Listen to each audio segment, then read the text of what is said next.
que hasta ahí no habría ningún inconveniente. Entonces, acuérdense que esto es para que yo me guíe, ¿no? Simplemente para que uno tenga una guía en este aspecto, ¿no? Ustedes estudiaron la parte embriológica de estas dos estructuras y recuerdan de dónde se origina el sistema nervioso central y dónde se origina el sistema nervioso periférico. ¿Del ectodermo era, profe? Del ectodermo, está bien, del ectodermo, y siendo más preciso, del tubo neural. ¿cuál vendría del tubo neural? ¿El sistema nervioso central? El sistema nervioso central, profe. ¿Y el periférico? Ahí no sé qué responder. Bueno, pero, a ver, no se preocupen. ¿De crestas neurales no era? De crestas neurales, muy bien. Ustedes no se tienen que preocupar porque la idea es simplemente para que yo me vaya guiando y trabajando este tema. Entonces, bueno, como está un poco difuso el tema este de la ubicación del central y el periférico, entonces vamos a ver qué es el tubo neural, qué es la cresta neural y cómo se originan. Por eso les hago las preguntas, ¿no? Porque si yo tuviera, digamos, 7 u 8 micrófonos que dicen tubo neural y otros 10 micrófonos que me dicen crestas neurales y demás, entonces yo sé que eso está, digamos, ya dentro del acervo del conocimiento de cada uno, pero cuando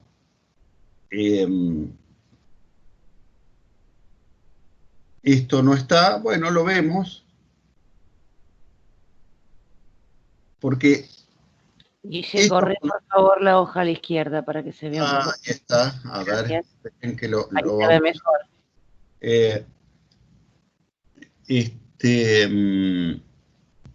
Estos conocimientos son fundamentales porque cuando empecemos a trabajar,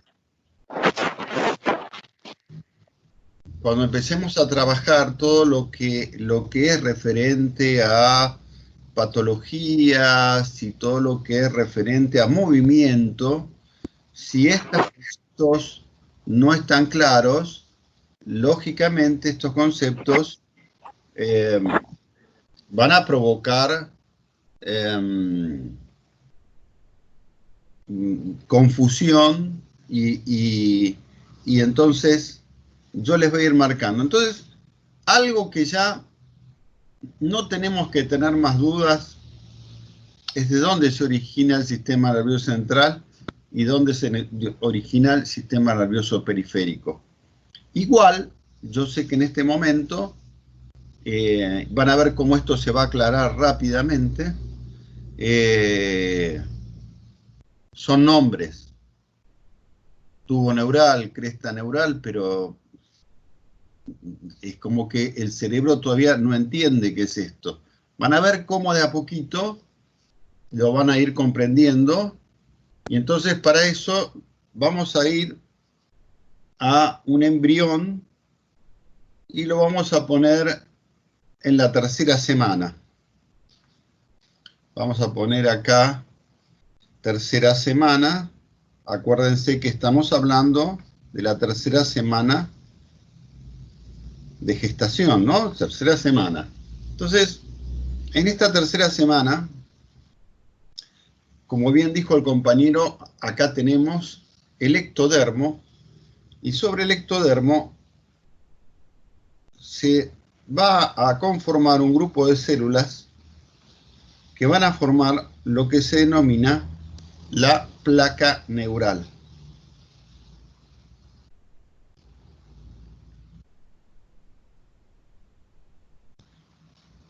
Pero esta placa neural, por factores, acá ya se los marco, por factores de inducción bioquímica, ahí entraría la parte bioquímica, hay un organizador primario. A esto nosotros lo llamamos organizador primario, que es la notocorda.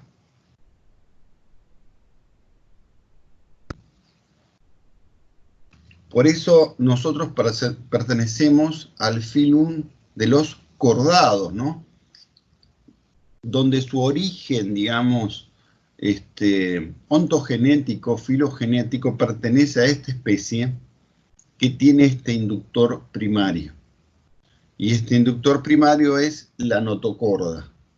Entonces, por eso es un sistema nervioso de cordados, porque esto, a través de inductores bioquímicos, va a llegar a la placa neural y más o menos en la tercera semana, después de pasado 2 días, se va a generar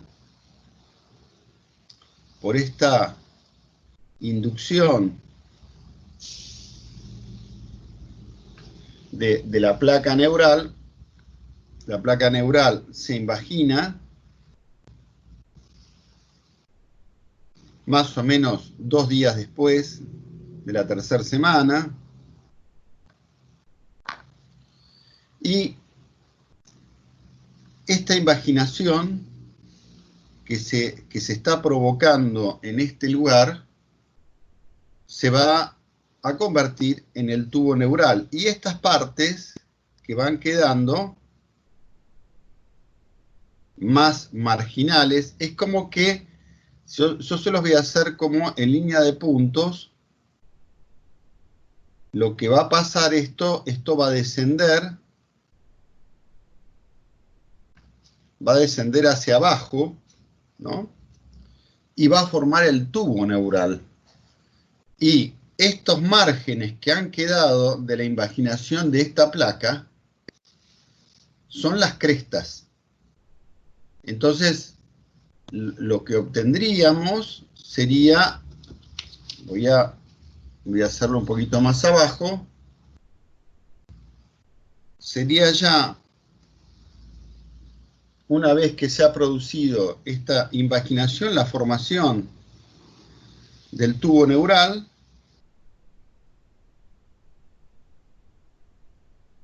que va a tener células neuroepiteliales,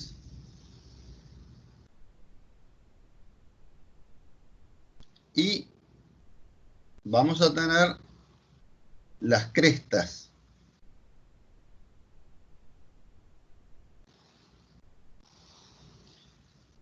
Entonces, lógicamente que podemos decir algo más de esto. Si yo tomara este tubo neural y lo analizara histológicamente, sus paredes laterales internas tienen algo que se llama surco limitante.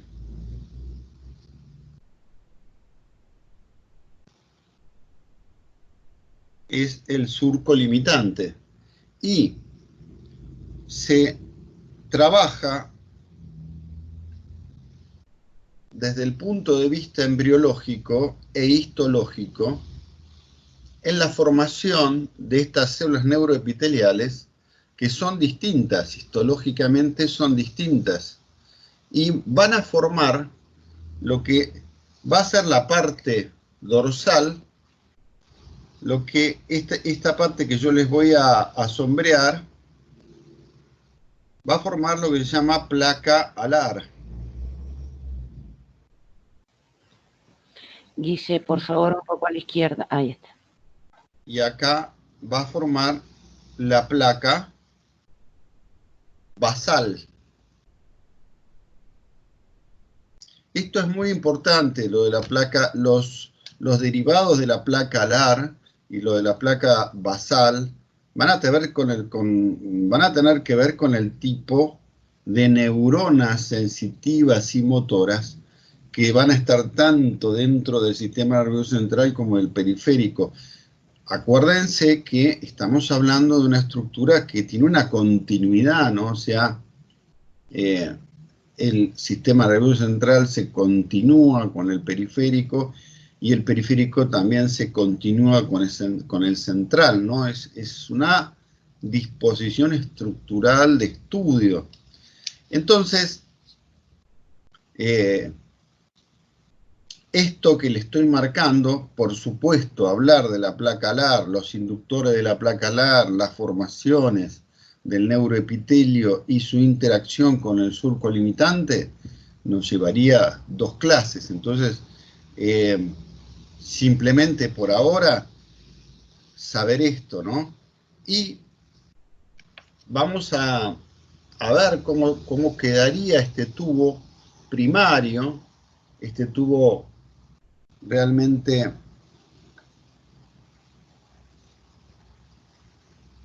donde acá tendríamos esta estructura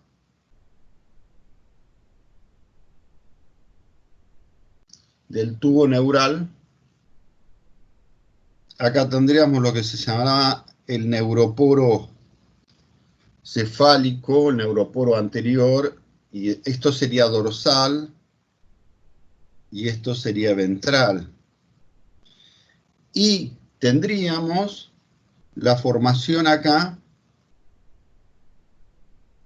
si uno estuviera haciendo este corte de la cresta neural, acá aparecería la otra cresta neural,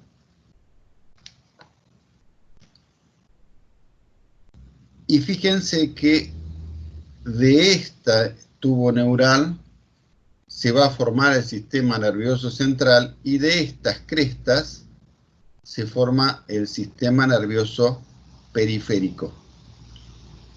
¿Se va entendiendo esto así? Porque me estoy salteando 90, ¿no? O sea... Se entiende. Ah, buenísimo.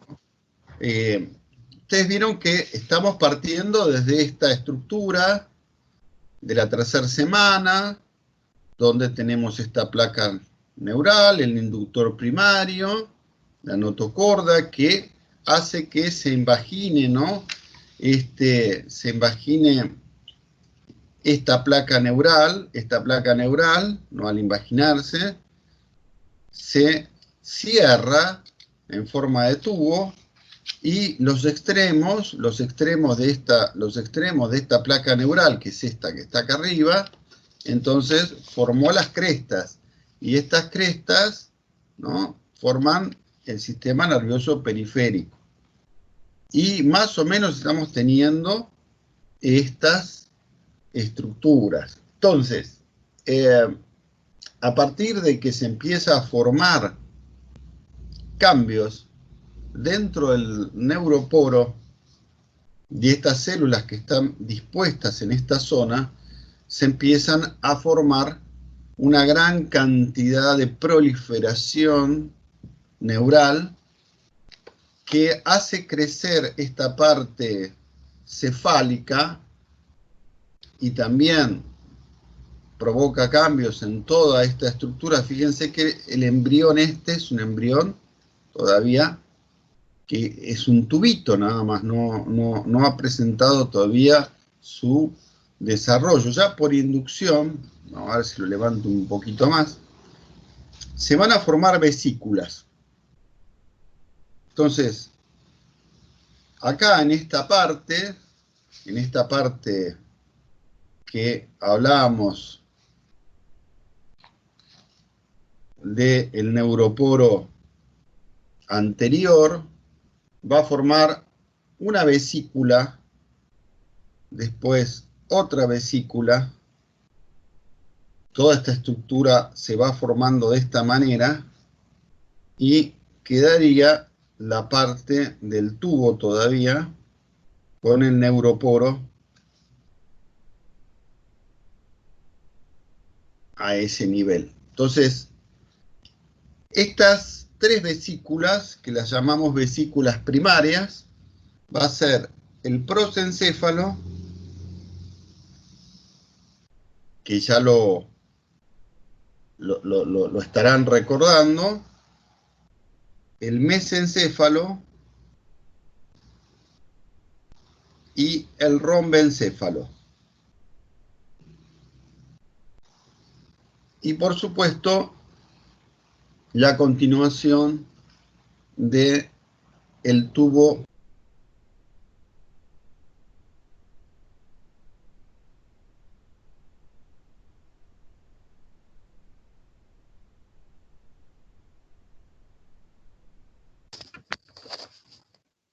Profe, se quedó sin sonido. Sí, se apagó el micrófono.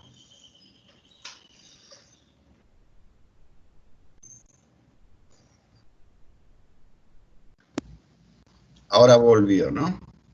De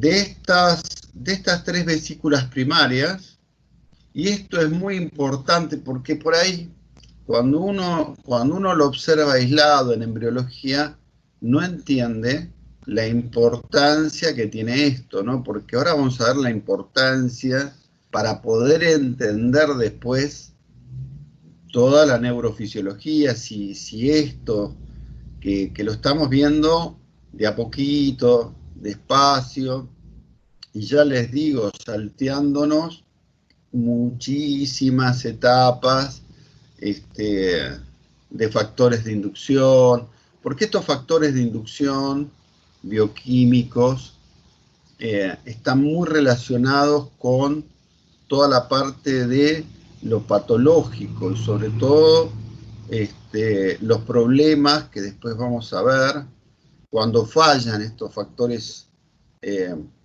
a través de enzimas, a través de tóxicos, a través de distintos tipos de sustancias que pueden interferir con esto, teratógenos, radiaciones, bueno, millones de cosas que después uno se explica en qué momento y puede determinar en qué momento sucedió y cómo se forma nuestro cerebro, ¿no? Entonces, estas 3 vesículas que se originan de este tubito, ¿no?, son lo que nos llamamos estas vesículas primarias. Ahora nos estamos centrando en el sistema nervioso central. Esto es lo que se está originando del tubo, no de las crestas, no estamos hablando del tubo. Entonces, el telencéfalo va a sufrir, a ver si lo engancho ahí, el telencéfalo,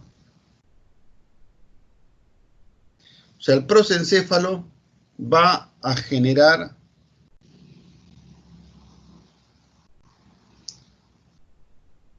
dos vesículas, una que se va a llamar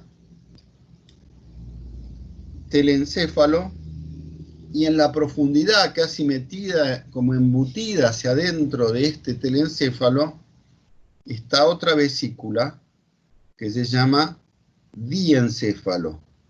Y está en la profundidad, digamos, esto después como que se va a enganchar, se va a meter hacia adentro de esta vesícula. Por eso el diencéfalo va a estar en la profundidad del telencéfalo. El mesencéfalo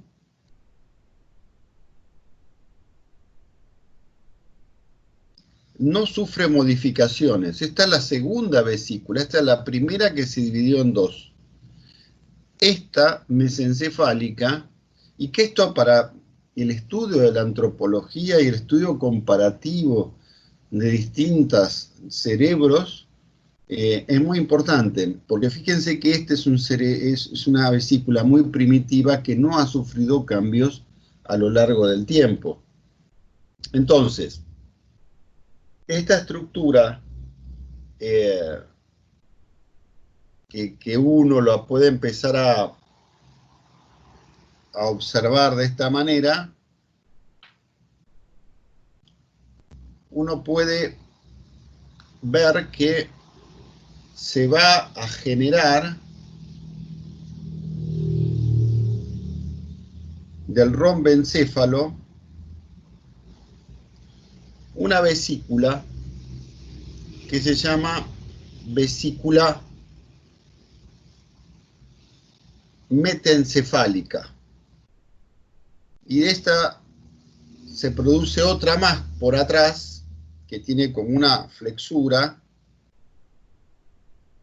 Fíjense ya que va tomando una forma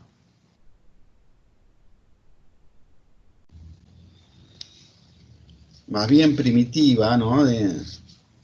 O sea, del rombencéfalo se va a generar esta vesícula, que es una vesícula que la denominamos vesícula metencefálica, y esta que se llama mielencefálica, o sea, metencefálica y mielencefálica. Y ahora esta parte del tubo que quedaba va a formar la médula espinal. Y fíjense que hay algo importante que uno tiene que tener en cuenta. Primero, acá hay una flexura así como si fuera una comba, ¿no? Una flexura que se llama flexura mesencefálica. A este nivel tenemos otra flexura que la llamamos cervical. Y a este nivel tenemos otra flexura que la llamamos pontina, ¿no? Entonces, acá tendríamos la pontina, acá tendríamos la mesencefálica, y esta que está acá es la cervical. Cuando se empieza a estudiar embriones, se empieza a ver, esto se mide, ¿no? Esto se mide, se toman medidas y se observa el crecimiento, porque una desviación de estas flexuras ya nos indica que los inductores están fallando y la persona va a desarrollar un cerebro patológico. Entonces, este estudio del embrión, que hoy se lo puede estudiar a distintos tipos de estadios, digamos, del desarrollo, con una tecnología de neuroimágenes. Entonces, el ir observando el desarrollo de estas vesículas, que ahora, fíjense que de las 3 vesículas primarias que teníamos, del prosencéfalo, el mesencéfalo, el rombencéfalo, el prosencéfalo ha generado el telencéfalo, el diencéfalo. El mesencéfalo no ha sufrido cambios, que era la segunda vesícula primaria, y la tercera, el rombencéfalo, se ha convertido en 2 vesículas, se ha transformado en metencéfalo y en mielencéfalo. Y ahora este tubo, que por supuesto el neuroporo sigue abierto, acá está, sigue abierto. También sigue abierto el neuroporo acá, anterior, como que todavía esto no cerró todavía, sigue todavía todo comunicado. Fíjense que pareciera ser como una formación de un nematelminto, ¿no? Todavía tenemos esta luz comunicando y tenemos esta formación. Entonces, ¿qué es lo que va a suceder con estas vesículas? Bueno, estas vesículas, vamos a cambiar para acá. Estas vesículas van a desarrollar la vesícula telencefálica,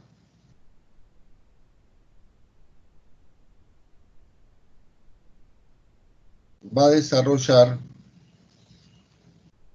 el cerebro. Acuérdense que la vesícula diencefálica estaría en la profundidad acá. Después, la parte más rostral, uno va a ver que aparece el mesencéfalo.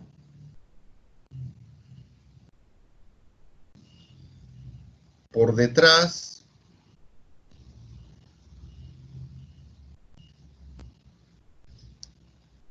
vamos a tener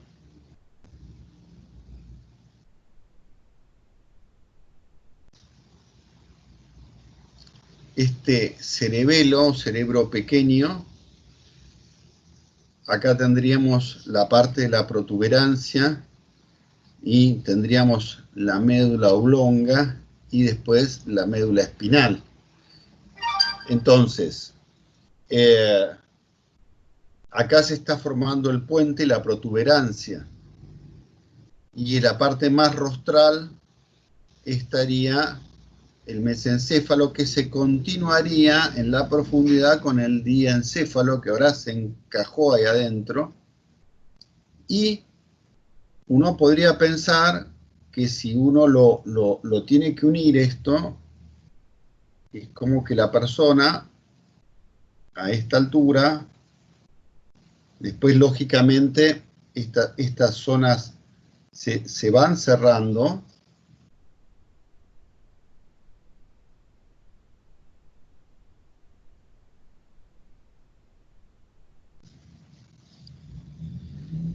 Y estaríamos teniendo lo siguiente: hay una gran expansión de este cerebro, y esta expansión cerebral es sumamente importante en el primer año de vida. Esta masa cerebral va a crecer para llegar a un peso de 1.350 gramos, ¿no? En el adulto. En la mujer es levemente inferior, pero más o menos estamos en 1,300 gramos, sería el peso del cerebro. Entonces, uno tiene que pensar que esto también, el sistema nervioso central, ahora vamos a continuar con esto, el sistema nervioso central también se lo define como un eje, y uno tomando esto en cuenta, podríamos ponerlo como eje encéfalo-medular.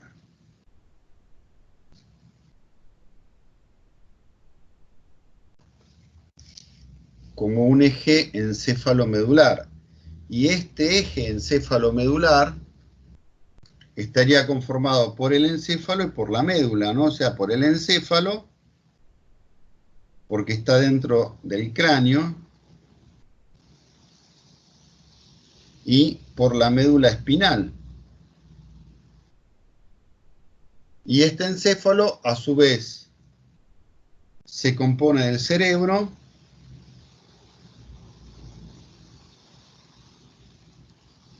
se compone de lo que es el tronco cerebral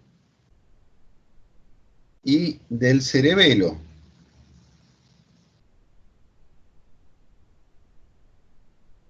Y por supuesto, la médula espinal, que ahora vamos a ver las particularidades que tiene con su canal raquídeo. Entonces, ¿por qué hablamos de la importancia que tiene este primer año de vida? Si uno generara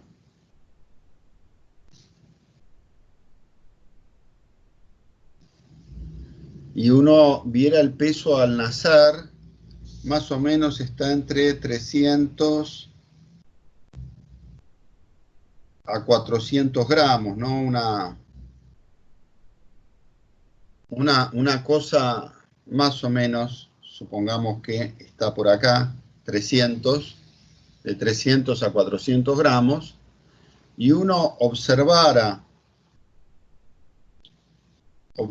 más o menos, acá estaríamos, supongamos que acá tenemos un año, y uno observara el crecimiento, más o menos, supongamos que acá tenemos 900 gramos, entonces vamos a unir acá, vamos a hacer un poquito más entre esto y esto, entonces es un crecimiento que fíjense que en un año ha crecido y ha triplicado su volumen. Fíjense que uno no va a entrar en los sistemas de neurogénesis y sinaptogénesis. O sea, nosotros nacemos con una cantidad determinada de neuronas que en el primer año de vida, fíjense, triplican. O sea que cualquier problema cráneoencefálico, anóxico, traumático, carencial, que afecte el primer año de vida, afecta a la persona para siempre, ¿no? O sea, porque es el momento de mayor expansión del telencéfalo, es mayor el momento donde vamos a tener una estructura sumamente importante en toda la formación. Lo que pasa en el primer año de vida es determinante. Fíjense que después, para llegar a este promedio de 1350 en el adulto, y bueno, después ya como que se estabiliza, ¿no? Ya después no crece más. Donde se presenta la mayor proporción de crecimiento es al año de vida, triplica el peso del cerebro. Por eso, vieron que los chicos al año es, digamos, pura cabeza, ¿no? O sea, la proporción entre la cabeza, si yo lo tuviera que ver acá, es 2:1, ¿no? Es como una proporción de 2:1 entre la cara y el cráneo. O sea, después, ya del año, se establece, empieza el crecimiento de la cara, empieza a crecer la cara y este crecimiento se detiene. Entonces después termina 1:1. Pero al principio, ustedes van a ver que los chicos se caen de cabeza, ¿no? Esto después ya del año, ¿no? O sea, porque ustedes van a ver que justamente al año que vamos a poner algo, ¿no? Esto que hablábamos recién, estábamos acá, de esta flexura cervical, que va a formar, digamos, varios inductores, pero sobre todo, ustedes saben que nosotros tenemos en la columna cifosis y tenemos lordosis, ¿no? Entonces uno nace en una posición totalmente cifótica. Y al tercer mes es cuando se produce digamos, toda la inducción de que la cabeza y los músculos de la cabeza, al tercer mes, el chico puede sostener la cabeza por sí mismo. Ahora, si vos ves que el padre le está sosteniendo la cabeza al chico como un bebé y el chico tiene ya 9 meses o tiene 1 año, bueno, ya tenés un retraso motor. ¿Se entiende esto? Al año, es cuando la persona se para, ahí cuando sostiene la cabeza por sí mismo, la primera curvatura que se genera, que es la lordosis cervical. Y al año, cuando se para, genera la lordosis lumbar. Y ahí después te queda la curvatura dorsal, ¿no? Que es la curvatura sifótica como en el nacimiento. Pero es muy importante esto, ¿no? El chico tiene que controlar su cabeza, el control cefálico de la cabeza al tercer mes. Si al tercer mes no logra mantener la cabeza por sí mismo, bueno, estamos en un retraso. Entonces, hay algo que uno puede mirar, acá no sé si se va a ver, pero vieron que nosotros tenemos líneas, acá hay una línea, y acá hay otra línea que atraviesa la mano, pero fíjense que esta línea, a ver si la puedo encajar, esta línea que está entre índice y medio, si ustedes se miran la mano y si la arrugan un poco van a ver, ven, acá las tienen, acá tienen una línea que es el dermatoglifo superior y este es el dermatoglifo inferior. Este dermatoglifo, ven, el superior termina entre índice y medio y termina en borde externo, termina acá. ¿Ven? Se origina acá.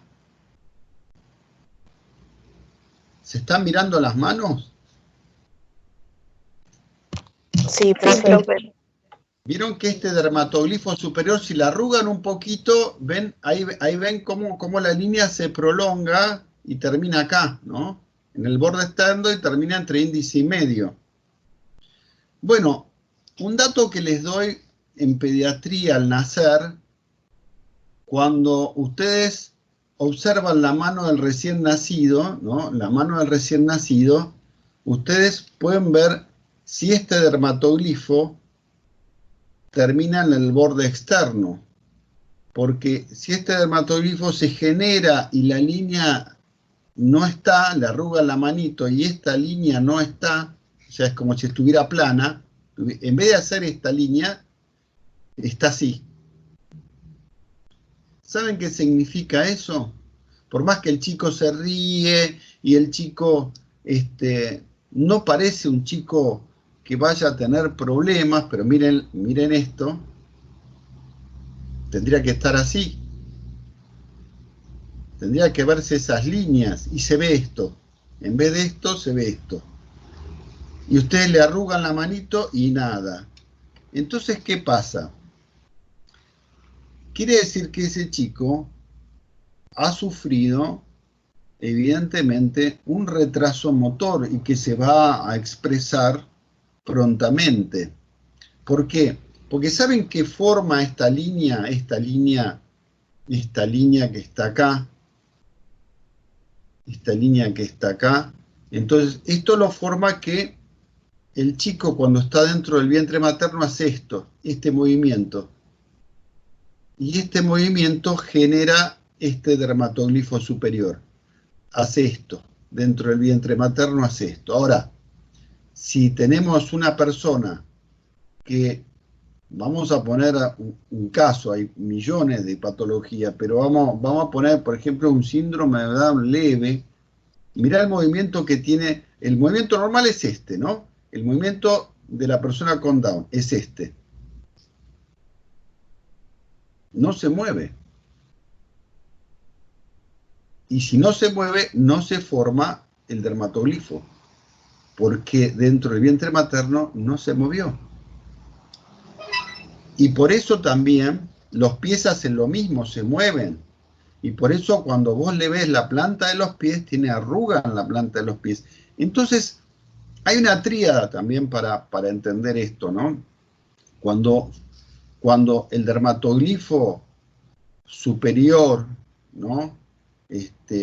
No se encuentra y entonces uno empieza a observar que falta y no termina en borde externo y entonces falta en arruga en la planta de los pies y pueden tomarle un pelo que se llama lanugo y uno lo puede doblar, tendría que ser flexible, pero si se rompe o se quiebra, o sea que se llama pelo quebradizo, bueno, ya vamos teniendo los indicios de un retraso motor profundo.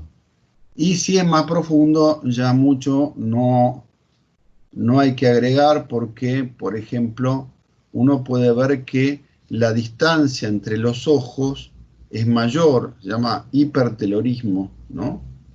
O sea, los ojos tendrían que estar a esta distancia, están separados más de la distancia de lo normal, y las orejitas están implantadas más abajo, o sea, en vez de estar acá, están más abajo, se las llama también orejas de fauno, ¿no? Y entonces ahí tenemos un débil mental profundo con retraso motor, ¿no? Ojo que... Profe, sí, en ese caso esas serían las alteraciones fenotípicas que hacen que se pueda saber si tiene algún síndrome. claro, sí, está muy bien tu pregunta, sí, es así. Está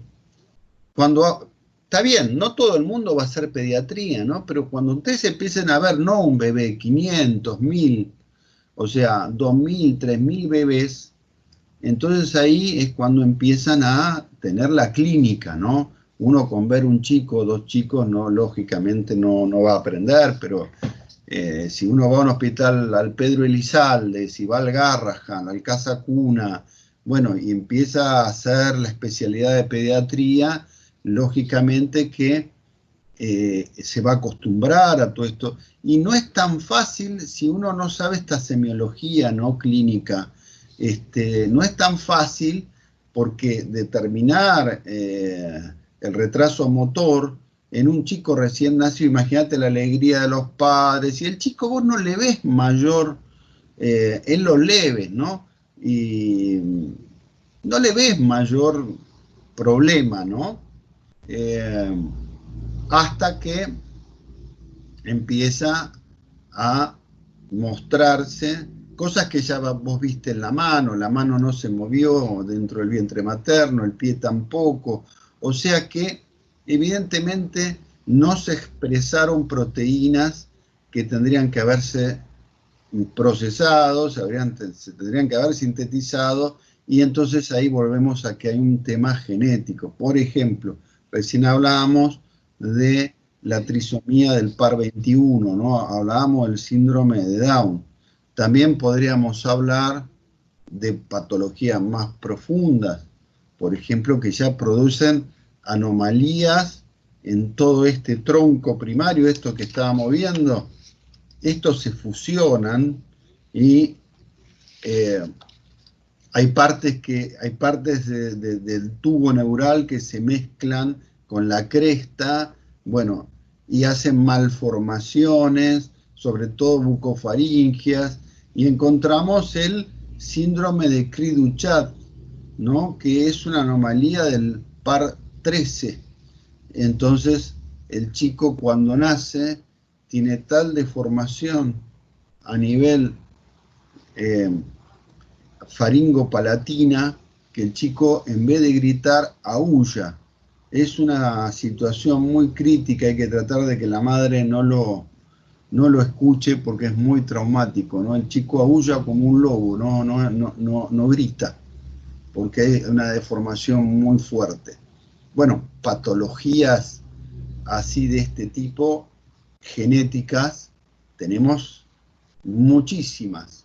Pero esto es para que tengan una idea, ¿no? Una idea general de qué está pasando.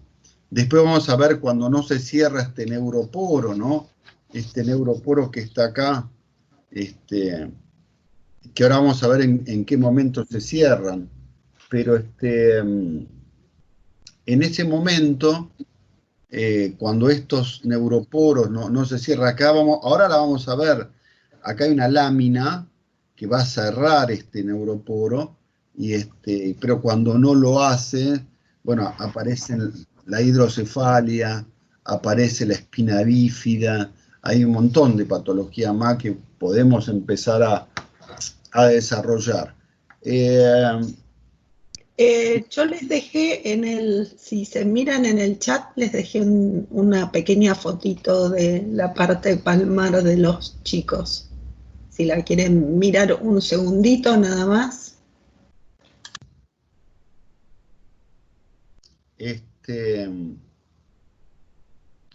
Mientras miran, el tema que hablamos del crecimiento también, del encéfalo, no hay neuronas.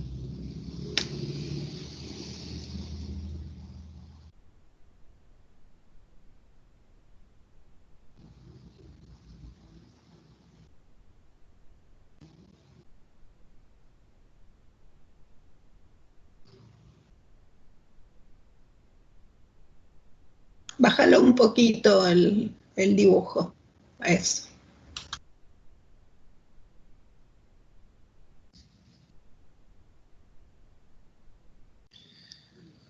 O sea, no hay neuronas nuevas, pero las neuronas crecen, o sea, el cerebro crece, porque estas neuronas se empiezan a interconectar entre sí.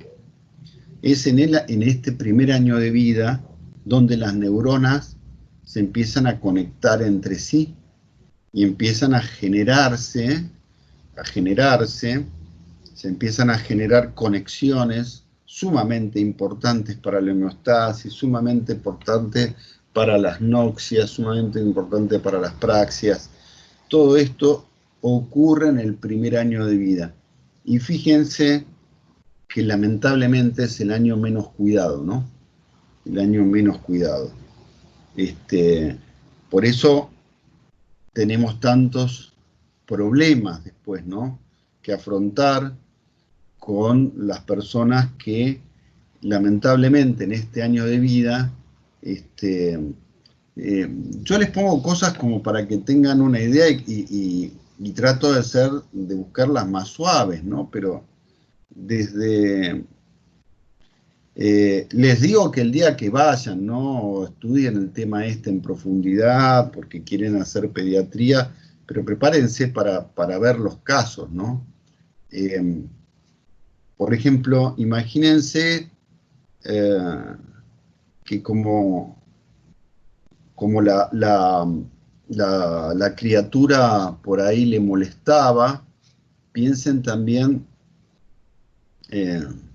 toda una cadena, ¿no?, social de muchas causas que podemos ver, pero desde el punto de vista después ya socioeconómico-cultural. Pero, por ejemplo, darle mamaderas de vino para que se duerma, una criatura que tiene meses ante el año. Imagínate lo que va a pasar con estas neuronas, ¿no?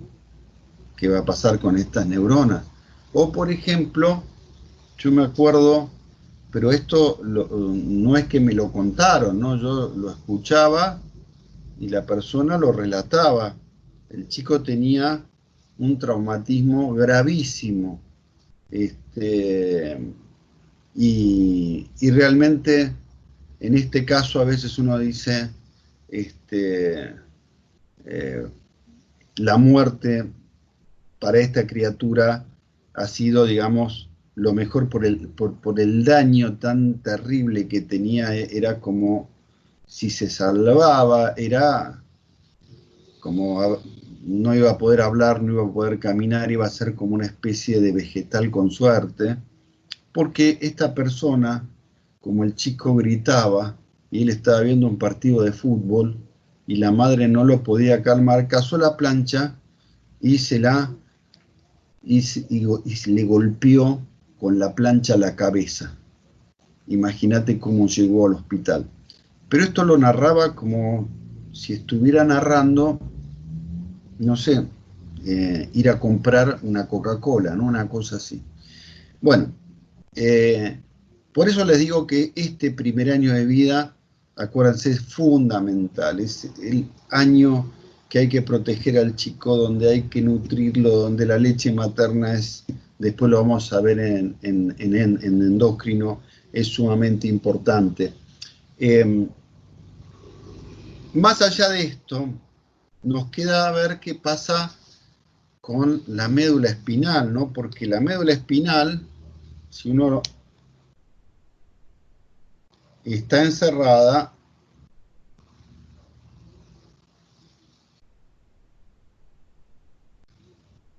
en las vértebras, ¿no? Está encerrada en su estructura ósea. Entonces, la médula espinal, en el primer trimestre, ¿no? En el primer trimestre, vamos a ponerlo acá, en el primer trimestre,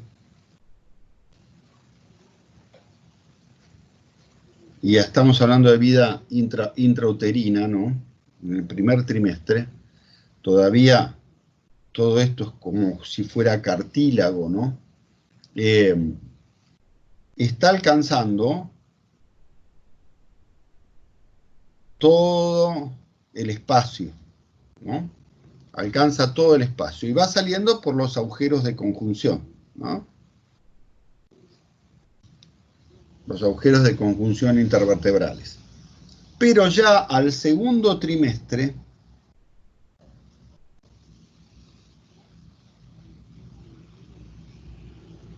ya ahí lo que uno observa es que crece más rápido la columna y se ha detenido el crecimiento, de la médula. La médula ya no crece. Al principio ocupaba todo el espacio. Entonces, ahora, como los agujeros de conjunción acá coincidían en todo, pero ahora estos no coinciden, tienen que alargarse para poder salir. Porque en este momento ya estamos en la altura de L3. En el segundo semestre la médula llega hasta L3, entonces todas las demás por debajo de L3 tienen que estirarse, alargarse para alcanzar los agujeros de conjunción formando la cauda equina, porque el crecimiento de, digamos, la médula se detiene, el crecimiento óseo avanza y nos queda un resabio que está uniendo la parte coxigia, que es el famoso filum terminal. El filum terminale, ¿no? Es esta estructura que une. Lógicamente, cuando la persona ya nace, ya el nivel de L3 pasa, o sea, la médula termina entre L1 y L2. Y ahí queda, ¿no? Este es el disco intervertebral acá, entre L1 y L2. Esto es importante porque cuando se va a extraer líquido cefalorraquídeo, fíjate que tenés que hacerlo por debajo de L2, porque si metés la aguja y pinchás la médula, directamente dejás paralítica a la persona. Entonces, este es un tema importante cuando se hacen punciones, ¿no? Estas punciones van a tener que estar por debajo de L2. Entonces, nos queda claro que al principio, en este primer trimestre, la médula está ocupando toda la cavidad, y al segundo trimestre ya llega hasta L3 y después va a quedar la médula en estos niveles que son L1 y L2. Hasta ahí más o menos estamos dentro de en el adulto, ¿no? Ya L1 y L2. Más o menos nos está quedando una especie de idea de cómo nosotros vamos a estar interpretando este sistema nervioso. Bueno, pero ¿les quedó claro el tema de del tubo neural, por qué viene de la cresta, esto que hablábamos al principio, y por qué viene el tubo neural, viene el sistema nervioso central y el sistema nervioso periférico de las crestas. Esto quedó claro, ¿no? Toda esta estructura que estuvimos analizando. Ojo que yo me salté un montón de pasos, ¿no? Traté de generar, acuérdense esto que lo vamos a retomar ahora, después de la placa alar y la placa basal, ¿no? Vamos a ver si acá tengo un espacio. Sí, todavía tengo un espacio. Vamos ahora a analizar las estructuras que se generan de cada vesícula, de las 5 vesículas, porque esto, digamos, sería lo importante. Ya la semana que viene vamos a entrar en vías propioceptivas, vías descendentes, sensitivas, y tenemos que tener muy en claro cuáles son los derivados de cada una de estas vesículas. Entonces vamos a empezar por la primera vesícula, que es el telencéfalo.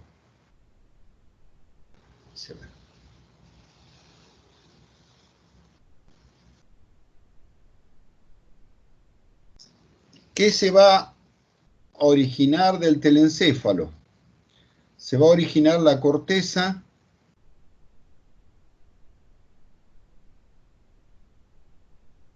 se va a formar la sustancia blanca,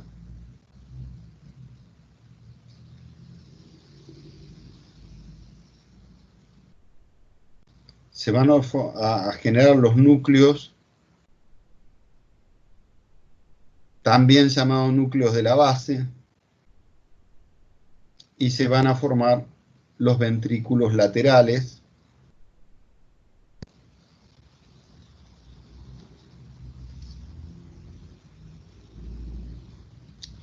Estos provenientes de la luz del tubo, ¿no? Estos son provenientes, estos ventrículos laterales, provenientes de la luz del tubo. A ver cómo lo vamos a meter. Entonces vamos a hacer un corte. O sea, si tenemos el cerebro, igual les pongo la cisura de Silvio porque es la primera embriológicamente que se forma, ¿no? Esta cisura es la primera que se forma. Entonces vamos a hacer un corte coronal a esta altura para observar lo que se genera de la estructura telencefálica. Entonces, a ver, vamos a meterlo más para acá. Yo creo que ahí va. Entonces, vamos a hacer este corte coronal.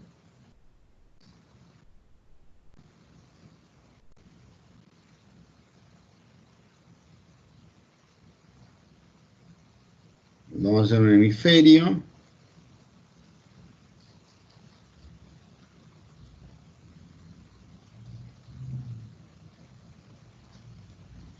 Entonces más o menos tendríamos este corte coronal donde acá tenemos esta corteza y como verán presenta giros y estos giros lógicamente, por eso nuestra estructura es girencefálica, ¿no? Esto es muy importante porque, no sé si ustedes vieron alguna vez la rata, el cerebro de una rata, no presenta giros. Y esto es muy importante desde el punto de vista de la cantidad de información que puede albergar nuestro cerebro. Supónganse que si yo tuviera el cerebro de una rata, está liso. Ustedes no van a ver ninguna circunvolución, nada. Está así, está liso. Está liso. ¿Y qué hace la circunvolución? Fíjense este espacio, todo este espacio, que estaría ocupado, digamos, en la rata, por un digamos, una hilera de varias hileras de células que forman su corteza. Ahora en el hombre se va plegando, ¿no? Porque va creciendo y se va plegando, y fíjense que se pliega sobre sí mismo, se pliega, y generaríamos esto. Entonces, si vos comparás con el cerebrito de la rata, fíjate cuántas pelotitas de esta podemos meter acá dentro de esta hojita. Qué cantidad de información produce los pliegues. Porque lógicamente, ¿no? Esto es una forma de ejemplificar, pero digamos, la extensión que tiene esta corteza es sumamente importante. Entonces, habríamos dicho que forma la corteza cerebral, que es muy, muy importante tenerlo en cuenta de que somos girencefálicos. Tenemos 100.000 millones de neuronas, ¿no? O sea, esto es lo que hablábamos recién, esto produce funciones cerebrales superiores, como las prasias, las gnoxias, ¿no? El tema del movimiento, el tema del saber distinguir las estructuras, digamos, los sonidos, de poder distinguir las formas. Entonces, acá la idea es que vamos a encontrar a esta altura fibras que se llaman fibras de sustancia blanca, que se llaman fibras comisurales, ¿no? Cada vez que uno encuentra esta palabra, son fibras de unión. Son fibras que están uniendo el hemisferio izquierdo con el hemisferio derecho. Esto es lo que va a formar el cuerpo calloso, ¿no? Estas fibras de tipo comisural. Entonces, debajo de estas fibras comisurales aparecería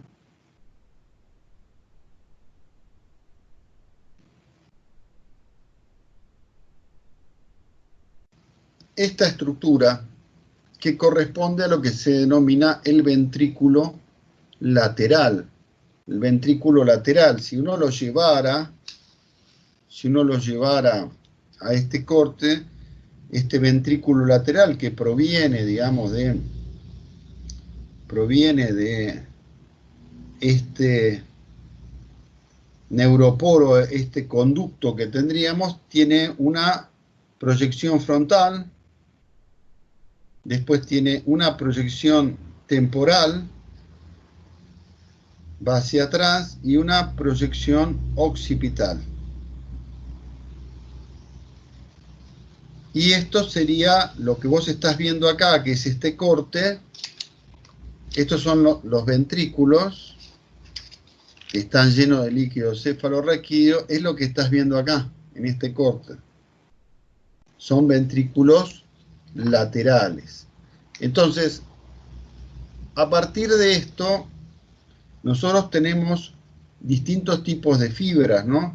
Tenemos fibras de asociación, o sea, de asociación que pueden asociar partes del mismo hemisferio, o pueden asociar partes, digamos, como el fascículo longitudinal, que sería fascículos que están comunicando de una parte anterior a una posterior, o pueden comunicar distintos giros, ¿no? Esas son fibras de asociación, y las neuronas que las forman son Golgi tipo 2, ¿no? Son neuronas de axón corto.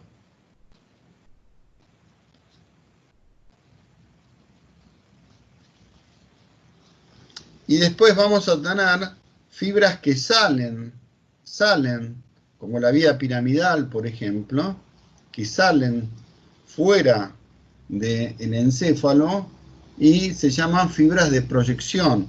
Y esas serían fibras, las de proyección serían Golgi tipo 1 de axón largo.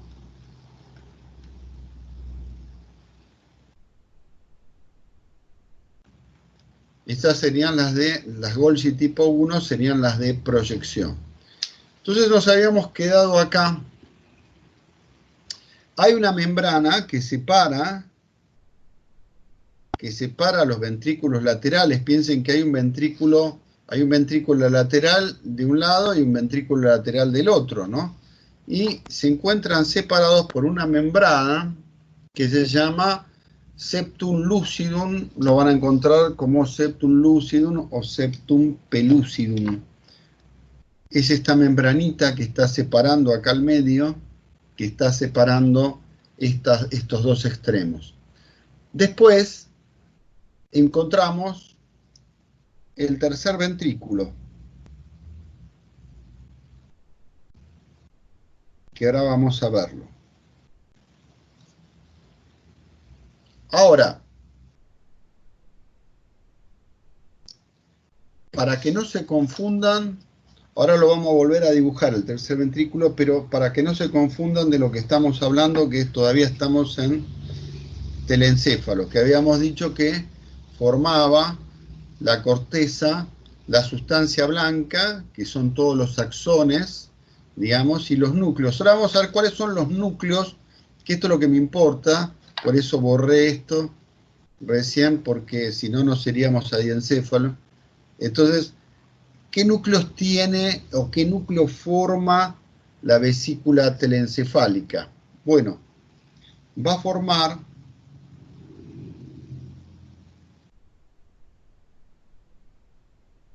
unos núcleos que tienen forma de lente, que se llama núcleo lenticular.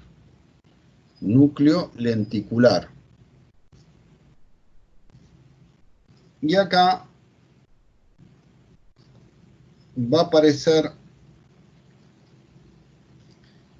entonces este es el núcleo lenticular.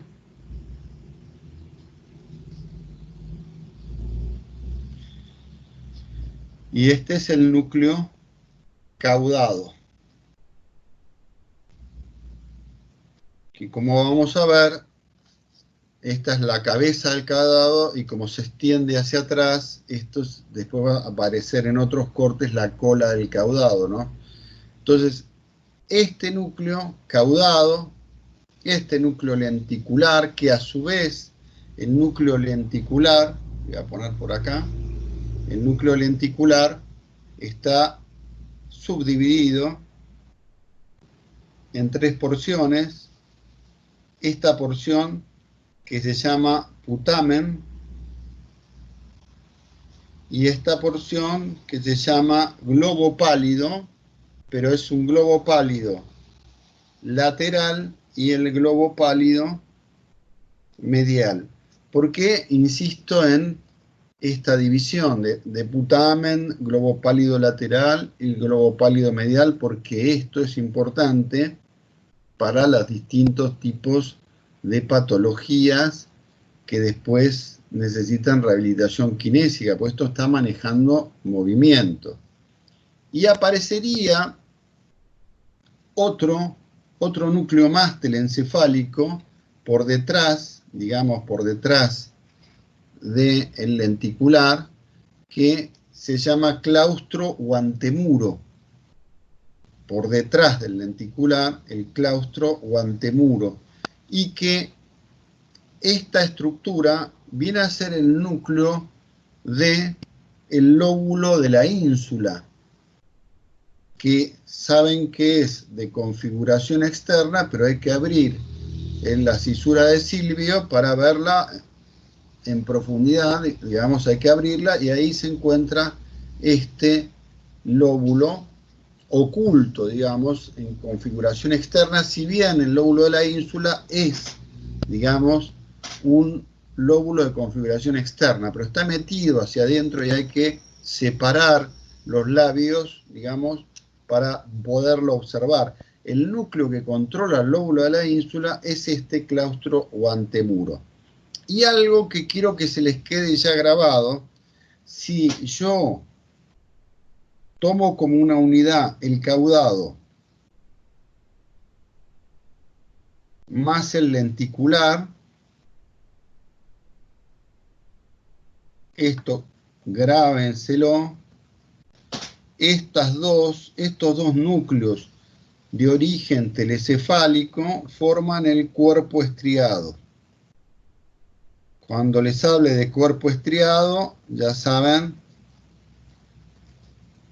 qué estoy hablando. Porque es importante que esta estructura de este cuerpo estriado, esto controla el cuerpo estriado, los movimientos automáticos y movimientos estereotipados. Esto es lo que lo está trabajando. Bien, entonces, dijimos que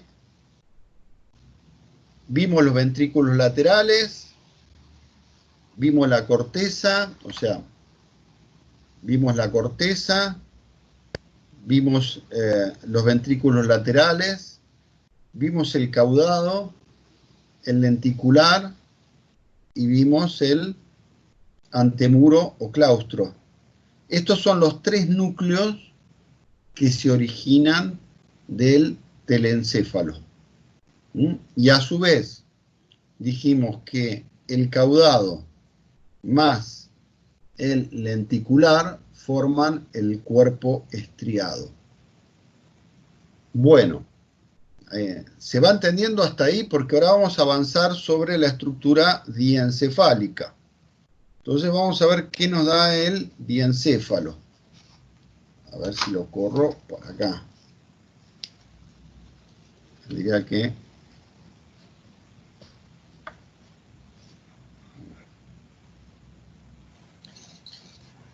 Guille, Sí. subí un poquito hasta más la hoja porque no se ve bien. Perfecto. Diencéfalo. Ahora, yo sé que puede resultar un poco pesadito el tema de qué forma cada vesícula, pero van a ver que después esto es esencial para entender, y eso que lo estamos viendo a ojo rápido, ¿no? Forma el tálamo,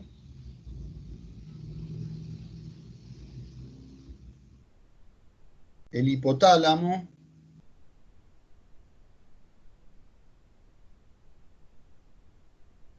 el subtálamo,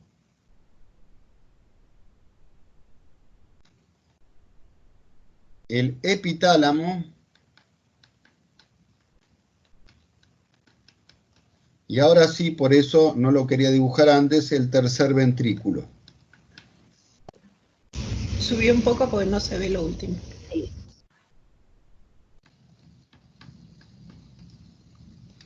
Entonces, del telencéfalo nos queda, y lo voy reiterando, la corteza, la sustancia blanca, los núcleos que ya los vimos, los núcleos que caudado, lenticular y antemuro claustro, que es lo mismo. Y ahora en el diencéfalo, las estructuras que va a formar es el tálamo, hipotálamo, subtálamo, epitálamo y tercer ventrículo. Entonces, yo vuelvo a la de acá. Entonces ahora sí vamos a dibujar el tercer ventrículo. Es una hendidura, digamos, como una hendidura que hay acá, que sería el tercer ventrículo, que si lo tendríamos que ubicar en esta estructura donde estaba el ventrículo lateral, lo tendríamos que ubicar el tercer ventrículo acá, digamos, ¿no? En este sector que les estoy marcando. Acá estaría el tercer ventrículo que estaría comunicado con el ventrículo lateral por el agujero de Monro.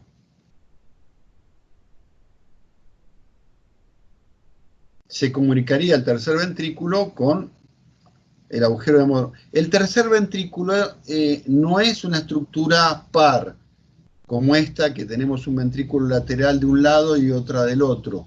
Acá es impar, ¿no? No es que hay ventrículo, tercer ventrículo del lado izquierdo y del lado derecho, es impar. Y se comunica con esta estructura por el agujero de Monro. Bien, a los costados,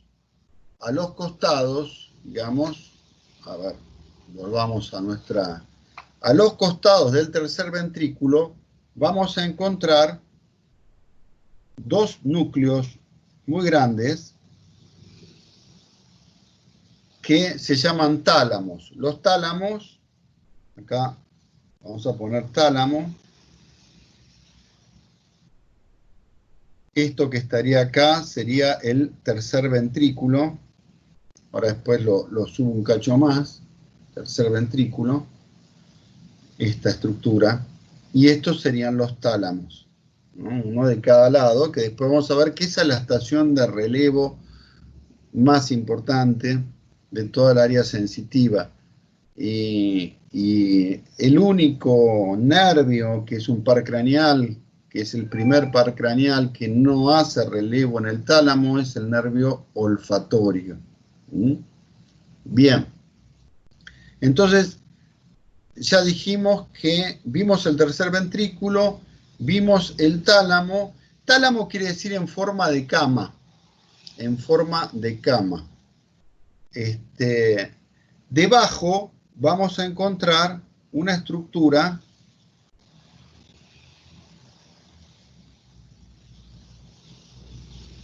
que es el subtálamo, donde se va a alojar la hipófisis, ¿no? Se va a alojar la hipófisis. Entonces, acá vamos a tener el subtálamo, que vamos a ver bien ahora cómo se compone esta estructura, y este subtálamo va también, este hipotálamo, digo, al lado va a estar conformado el subtálamo, que el subtálamo está constituido por un núcleo que está acá, un núcleo que se encuentra acá, y ese núcleo es el núcleo subtalámico,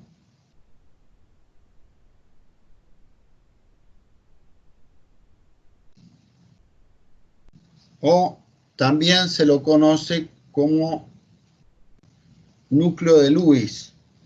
Esto es muy importante porque este núcleo es un núcleo que va a comunicarse con otro núcleo mesencefálico, que es el núcleo de la sustancia nigra, y se van a generar conexiones mesencefálicas con estos núcleos diencefálicos, y son los encargados de mantener una vía que va al globo pálido, al subtálamo, al tálamo. Ahora vamos a ver que esta es una zona de encrucijada y que estas vías, por ejemplo, la vía pálido-nígrica, o sea, del núcleo mesencefálico, la sustancia nigra hacia el globo pálido, es lo que se afecta en la enfermedad de Parkinson, ¿no? Entonces la persona que empieza con los temblores y demás, que ya lo vamos a estudiar, tiene que ver con el subtálamo, con este núcleo de Lewis y con el lenticular. Estás afectando, digamos, un núcleo diencefálico más un núcleo telencefálico. Y esto es lo que controlan los movimientos, ¿no? Y estos movimientos son muy importantes. Ahora vamos a ver cómo está enganchado. si tuviéramos que ahora ver el epitálamo, porque ya vimos que acá está el tálamo, acuérdense en forma de cama, tálamo, el subtálamo, el hipotálamo, que tiene la... Ahora vamos a ver el tema de la hipófisis, y el subtálamo, que está conformado por este núcleo subtalámico de Lewis, y por detrás, por ejemplo, por detrás de acá, esto sería el brazo posterior de la cápsula interna, ¿no? Por donde están llegando fibras que se originan, por ejemplo, en el área 4 de Brodmann, el área motora, y el área 312, área somatosensitiva, y van bajando y van atravesando por detrás, después lo vamos a ver, la cápsula interna, pero atraviesan esto. El núcleo subtalámico tiene, digamos, fibras que van al lenticular y sobre todo al globo pálido. Entonces son fibras subtálamo palidales, palidales subtalámicas y subtálamo talámicas. Es como que acá se hace una encrucijada de fibras que están manteniendo información continua, fíjense, de la percepción y del control de los movimientos. Esta vía que recién dijimos que era una vía pálido-nígrica, o sea, del globo pálido a la sustancia negra, es una vía dopaminérgica. Y ustedes dirán, ¿cuál es entonces la causa de la enfermedad de Parkinson? Bueno, es que al lesionarse esa vía no se va a sintetizar dopamina. Y cuando te baja la dopamina en esta vía, vos perdés el control del movimiento. Por eso es que le tenés que dar L-Dopa, ¿no?, a los pacientes que tienen Parkinson. Porque se altera, después lo vamos a ver cuando estudiemos Parkinson, esta vía. Entonces, repasando, nos faltaba esto del epitálamo. Bueno, el epitálamo tendríamos que, para verlo desde configuración interna, tendríamos que cortar, digamos, cortar el cuerpo calloso y cortar por la mitad. Tendríamos que hacer un corte así, sagital, tendríamos que cortarlo para poder ver la mitad y la otra mitad y entenderlo. Algo que por ahí podríamos agregar del caudado, el núcleo caudado hace como una herradura, ¿no? Yo se los voy a marcar acá, pero hace como una herradura y rodea el tercer ventrículo y llega acá, como le decía, la cabeza y la cola del caudado. Esta estructura es el núcleo amigdalino, este es el que, la amígdala, digamos, como se llama, que fíjense, y después la otra amígdala que está por acá está unida por la comisura blanca anterior. Bueno, no les quiero meter más neuroanatomía de la necesaria, pero eso forma la bóveda de los 4 pilares, donde estaría incluido el trígono, y tendríamos que ver un par de cositas más, pero por ahora sepan que hace este mecanismo rodeando al tercer ventrículo, y acá estaría esta amígdala que es la que se encarga, digamos, de las emociones y sobre todo de analizar si los estímulos son pro supervivencia, contra supervivencia. Es un núcleo de sustancia gris que en realidad está conformado a su vez por 12 núcleos internos y cada núcleo tiene una función. Pero bueno, vamos a, porque ya en esta hoja ya no puedo seguir, vamos a hacer otra hoja.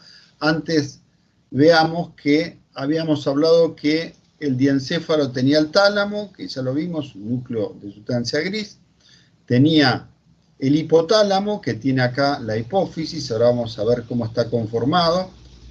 El tercer ventrículo, el subtálamo, y nos falta ver el epitálamo, que para verlo tendríamos que hacer este corte, que lo vamos a hacer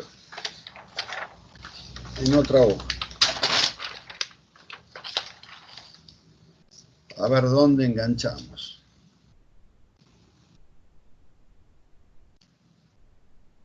Entonces, vamos a hacer primero el... A ver si ahí se ve.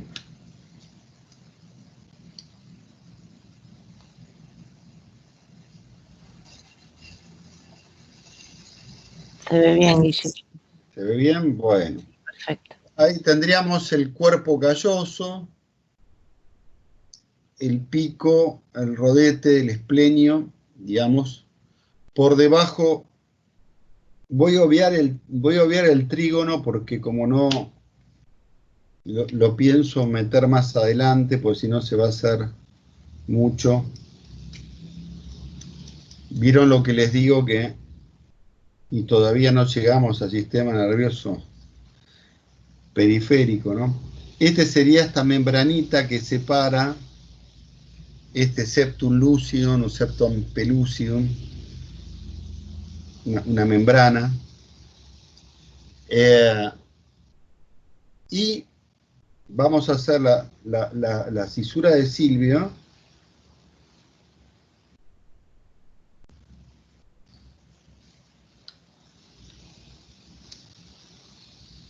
Acá tendríamos el tálamo.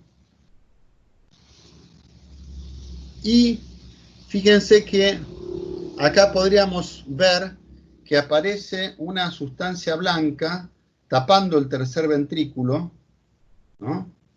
Que es originario, ¿se acuerdan del neuroporo? Esta lámina, que se llama lámina terminal, cierra el neuroporo anterior. Ese cierre se da 24, o sea, más o menos a las 24 semanas. Esa lámina anterior de sustancia blanca tapa, ¿se acuerdan el neuroporo anterior, ¿no? Este que habíamos visto acá. Acá estaría la lámina terminal. Esta lámina terminal termina de cerrarse acá, 24 semanas, y a partir de la lámina terminal, acá estaría la cisura esta de Silvio, y ustedes miran, y el neuroporo posterior se cierra a la semana 27, se cierra primero el neuroporo anterior, y el nombre de ese cierre por delante del tercer ventrículo, ese es justamente la lámina terminal. Entonces, importante. Ahora, si uno baja por debajo de la lámina terminal, encuentra el quiasma óptico. Entonces, esto lo vamos a poner como lámina terminal.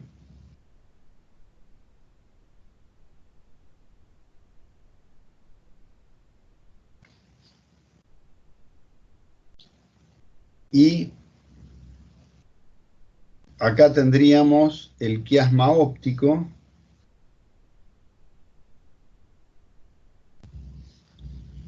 Y ahora viene esta estructura, que es la que estábamos viendo, que es la estructura del hipotálamo, donde tendríamos la hipófisis. Posteriormente a esto vamos a encontrar que, bueno, ahora no lo van a entender, los cuerpos mamilares, que estarían ahí, los cuerpos mamilares, y desprendiéndose por detrás del tálamo hay una estructura que hace así, y después esto se llama cuerpo avenular, en realidad son cuerpos avenulares,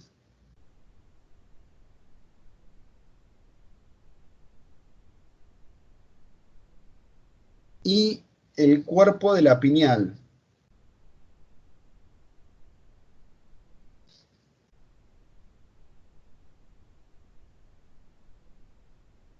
Donde está alojada la glándula pineal. Y después aparecería esta parte colicular, que ya corresponde a mesencéfalo, que sería el tectum, el techo del mesencéfalo. Los cuerpos avenulares más el cuerpo de la pineal, eso es lo que se llama epitálamo.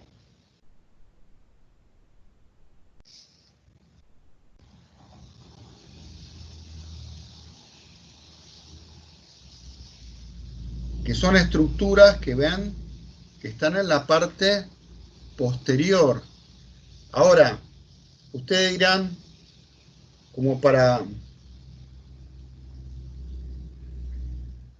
Este era el septum pellucidum, ¿no? El septum, la laminita. Septum lucidum le voy a poner. Este era el tálamo.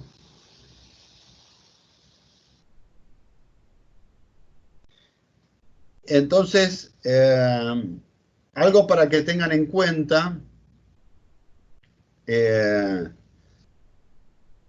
cuando se empieza a degenerar la pineal, más o menos, la pineal tiene una función, esta función está relacionada también con el control, secreta hormonas antigonadotropas, o sea, inhiben el desarrollo sexual.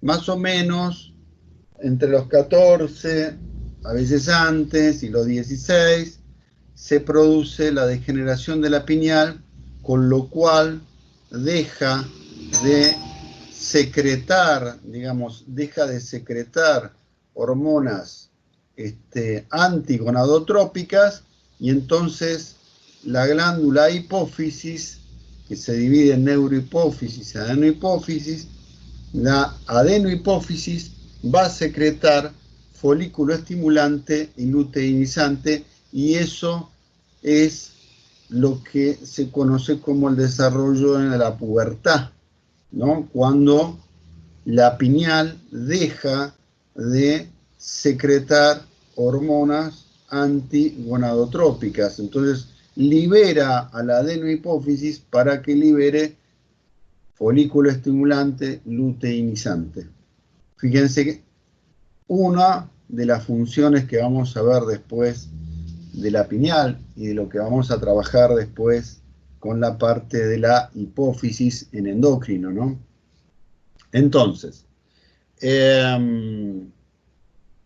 hasta acá estamos observando el tema de el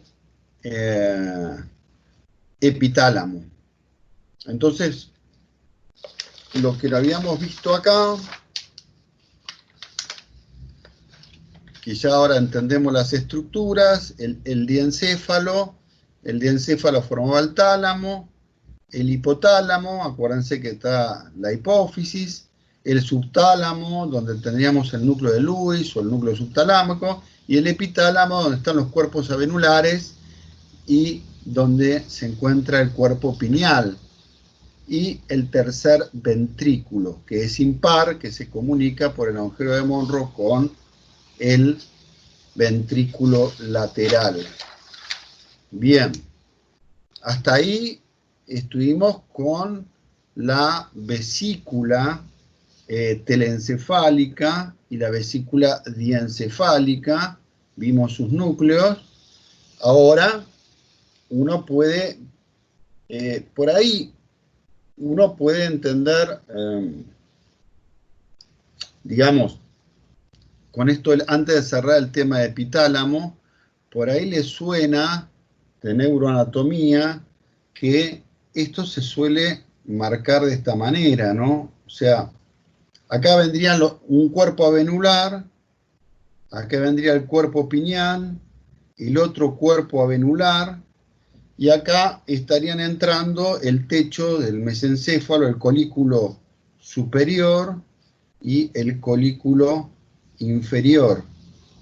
Y a esto es lo que se llama, porque tiene 4 estructuras, la lámina cuadrigémina.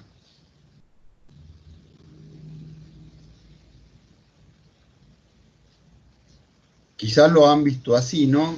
Cuerpo avenular, cuerpo pineal el otro cuerpo venular, y los colículos superiores y colículos inferiores que ya pertenecen al techo o al tectum del mesencéfalo. Entonces,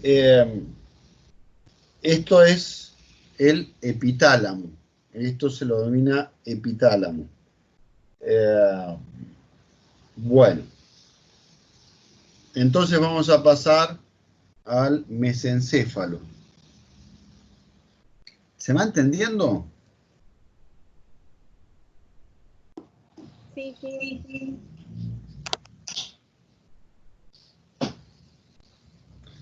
Yo sé que es bastante denso y bastante pesado, pero si no hacemos todo este repaso, después no se va a entender nada, ¿no? O sea, es necesario, y eso que todavía no entramos ni en qué es en el sistema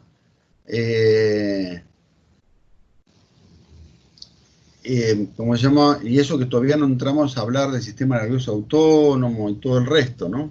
Pero bueno, despacio. Bien. Vamos a hacer un corte donde podamos ver el puente, la medio oblonga, y podamos entender el tema este del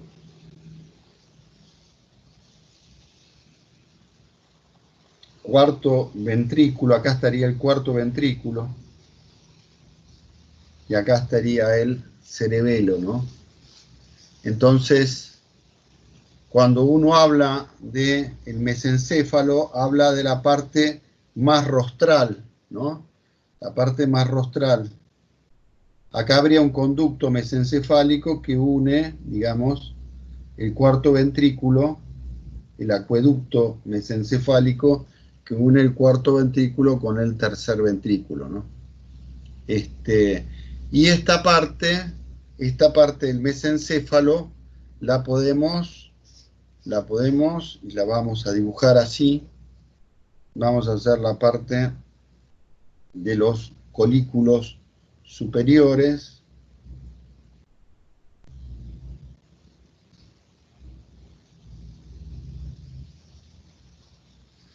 Acá tendríamos los colículos superiores. Acá tendríamos este remanente de lo que es el neuroporo, ¿no? El canal por donde circula el líquido cefalorraquídeo. Y acá encontramos acá los dos núcleos, que este es el núcleo de la sustancia nigra. Y es un núcleo justamente oscuro porque, digamos, tiene dopamina, tiene melatonina. Entonces sintetiza melatonina aparte de dopamina. Y por arriba estaría el núcleo rojo.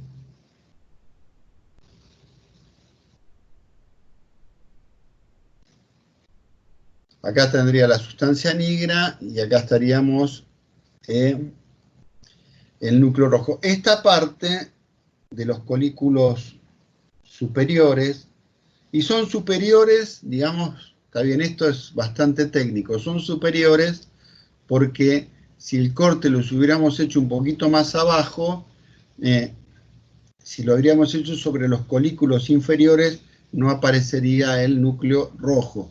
El núcleo rojo aparece cuando el corte se realiza a nivel de los colículos superiores. Acuérdense también que este es un precursor de la dopamina y nosotros tenemos una parte que sería como el techo, esta parte que es el tectum. Ojo que no le digo todos estos nombres porque no lo vamos a ver, es que es que estos nombres son fundamentales después para hacer las vías, ¿no? Y la parte que está por arriba, digamos, del acueducto se llama tegmento.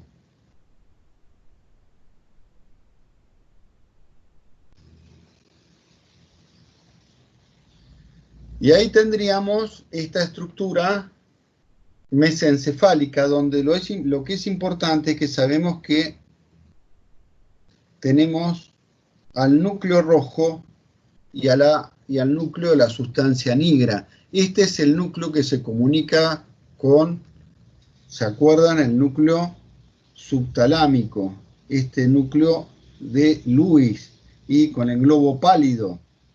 O sea, este núcleo mesencefálico es el que forma esta vía pálido-nígrica, porque termina en esta sustancia negra. Y esta es la vía, entonces, que se lesiona a nivel de lo que es el Parkinson. Entonces, ahora que ya vimos la estructura mesencefálica, ahora vamos por la otra estructura, que es la otra, a ver si la pongo acá, la otra vesícula, que es el rombencéfalo, ¿no?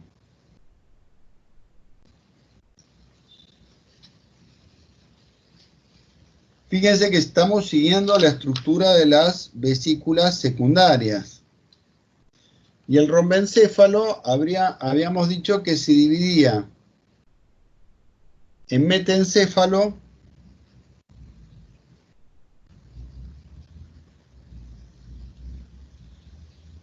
y en mielencéfalo.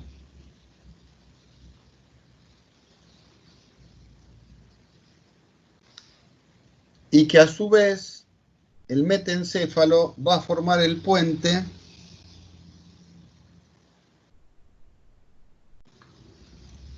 y va a formar la protuberancia.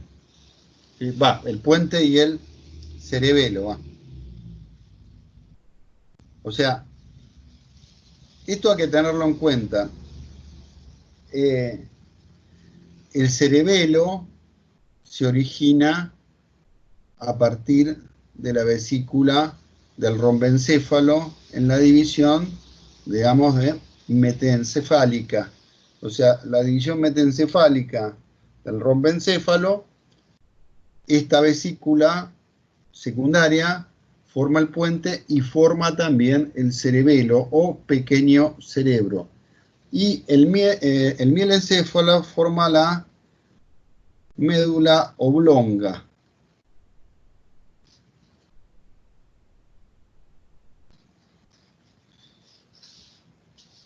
Entonces vamos a ver los cortes. Vamos a ver el tema del puente. Y el puente uno lo podría ver como lo que se llama la posición ginecológica, ¿no? Acá estaría el cuarto ventrículo.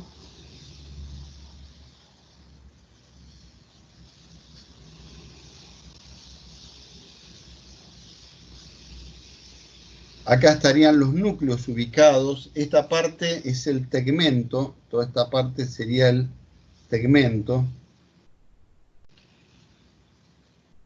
Y por delante estarían los núcleos pontinos, que después vamos a ver la importancia que tienen con su conexión con el cerebelo y el control de las vías de la postura inconsciente, y estarían pasando también haces de las vías piramidales y extrapiramidales por estos pies, digamos, del puente. Y atrás, por supuesto, vendría el cerebelo, ¿no? Estamos en el cuarto ventrículo.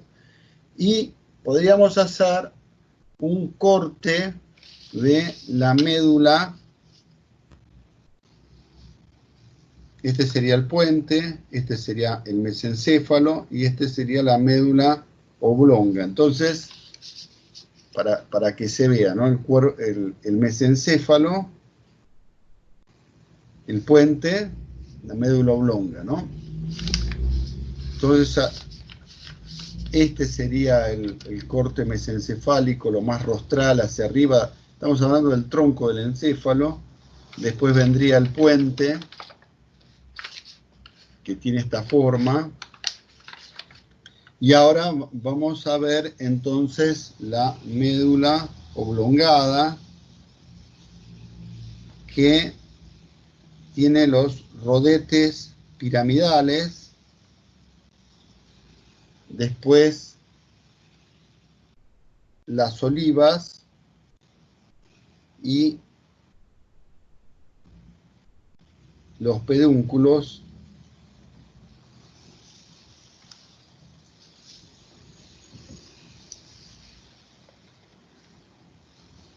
cerebelosos inferiores.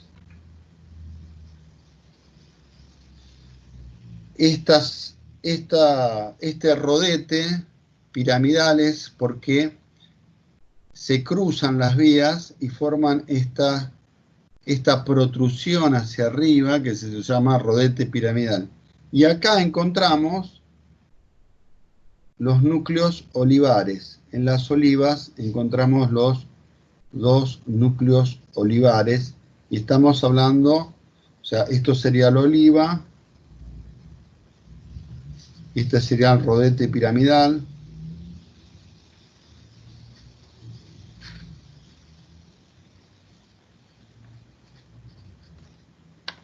y esto sería el núcleo olivar. Bien. Por supuesto que atrás quedaría el cuarto ventrículo.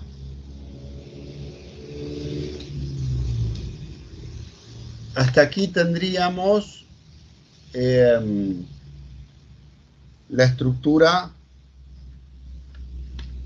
del mielencéfalo y una parte del metencéfalo, que vimos el puente, y ahora vamos a tratar de ver el tema de el cerebelo, por supuesto, de forma muy esquemática.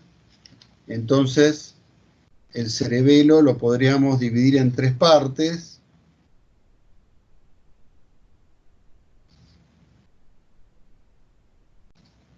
Una parte central, que se llama vermis,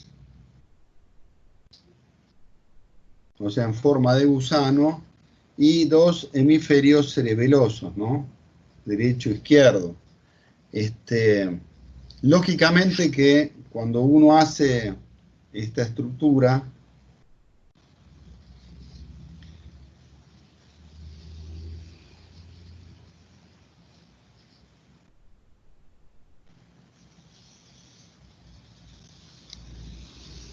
acá hay una comunicación que tiene el cerebelo, que son los pedúnculos cerebelosos superiores, o sea, los pedúnculos cerebelosos superiores que comunican con el mesencéfalo. Son como piecitos, como pata de mariposa. Después el pedúnculo cerebeloso medio, que va hacia el puente, pedúnculo cerebeloso medio, y el pedúnculo cerebeloso inferior que comunica con la médula oblonga. Entonces, hay conexiones que salen del cerebelo y que se fija al tronco, y pedúnculos cerebelosos superiores comunican con el mesencéfalo, con la parte más rostral. El pedúnculo cerebeloso medio está comunicando con el puente, y el inferior con la médula oblonga. Entonces ahí tenemos las tres patas, digamos, que tiene la comunicación del cerebelo. Entonces hasta ahí desarrollamos todas las estructuras, digamos, de las vesículas. Y ahora que vimos esto, vamos a pasar al tema de la médula espinal.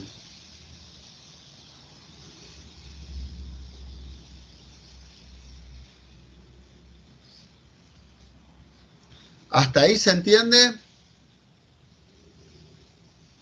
Sí, profe. Tenemos que ir, lógicamente que no muchísimas, hay cualquier cantidad de cosas para, digamos, estudiar y ver, y ver la interacción, así como vimos lo de la mano, y como hay millones de datos clínicos que nos marcan lesión mesencefálica, que nos marcan lesión metencefálica o mielencefálica, millones de cosas pero lo que pasa es que no tenemos el tiempo para desarrollarla, por eso voy a la velocidad, digamos, máxima que uno puede meter para esto, ¿no?